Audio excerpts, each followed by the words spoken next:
வணக்கம் மக்களே, நான் சத்யவர்ஷா. இந்திய அரசியல் அமைப்பு ஆலோசகராக பணியாற்றி வருகின்றேன். வியாபாரம் என்பது பணக்கார வர்க்கங்களுக்கு ஒரு மாதிரியான பொருள், ஏழை எளிய மக்களுக்கு ஒரு மாதிரியான பொருளை கொண்டு வந்து வியாபாரம் செய்து கொண்டிருக்கும் ஒரு மிகப்பெரிய ஒரு சமுதாயம் இன்றைக்கு நடுநிலையாக நில்லாமல் ஒரு பணக்கார வர்க்கத்துக்கு மட்டுமே துணையாக நின்று கொண்டிருக்கிறது. அதற்கு அரசியல் அமைப்பு மிகப்பெரிய அளவில் இன்றைக்கு துணையாக நின்று செயல்பட்டு கொண்டிருக்கிறது. அதற்கு துணையாக அரசாங்கமே மிகப்பெரிய அளவில் ஆளுமை செய்து கொண்டிருக்கின்றது.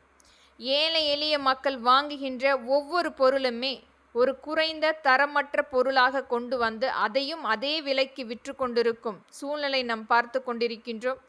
தரமற்ற பொருள் என்று தெரிந்தும் இன்றைக்கு அதையும் வாங்கி உண்ணக்கூடிய நிலையில் அம்மக்கள் வாழ்ந்து கொண்டிருக்கின்றார்கள். அரசாங்கம் கொண்டு வருகின்ற அனைத்து சலுகைகளுமே முழுமையாக இங்கு யாரோ ஒரு பணக்கார வர்க்கம் அதையும் எடுத்து ஒரு மிகப்பெரிய அளவில் வியாபாரம் செய்து கொண்டிருக்கின்றது. அனைத்துமே மாற்றப்பட வேண்டும். நெசவாளி மக்களுக்கென ஒரு முக்கியத்துவம் ஒவ்வொரு இடத்திலுமே கொண்டு வந்தாலும் அதையும் எங்கோ இருக்கின்ற ஒரு பணக்கார வர்க்கம் அதை எடுத்து கொண்டிருக்கின்றது. இனி வரும் காலங்களில் ஒரு நெசவு செய்யக்கூடிய அந்த மக்களுக்குரிய பங்களிப்பு கொடுக்க வேண்டும்.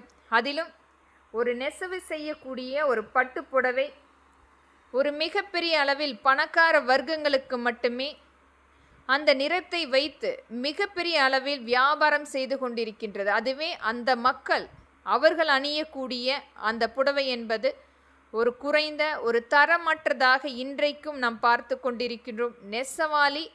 நெசவு செய்யக்கூடிய அந்த ஒரு சாதாரணமான புடவையை கூட அணிய முடியாத சூழ்நிலையை கொண்டு வந்த இன்றைய அரசியலை மாற்றுவோம்.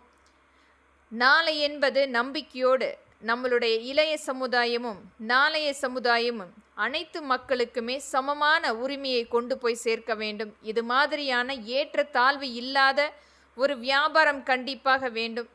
அனைத்து மக்களுக்குமே அனைத்துமே கொண்டு போய் சேர்க்கின்ற ஒரு கொள்கை ரீதியான கட்சி அமைப்பை அனைத்திந்திய அண்ணா திராவிட முன்னேற்ற கழகத்தின் ஆட்சியில் கண்டிப்பாக முழுமையாக அம்மக்களிடத்தில் கொண்டு வந்து சேர்ப்போம். நம்பிக்கையோடு பயணிப்போம். நன்றி.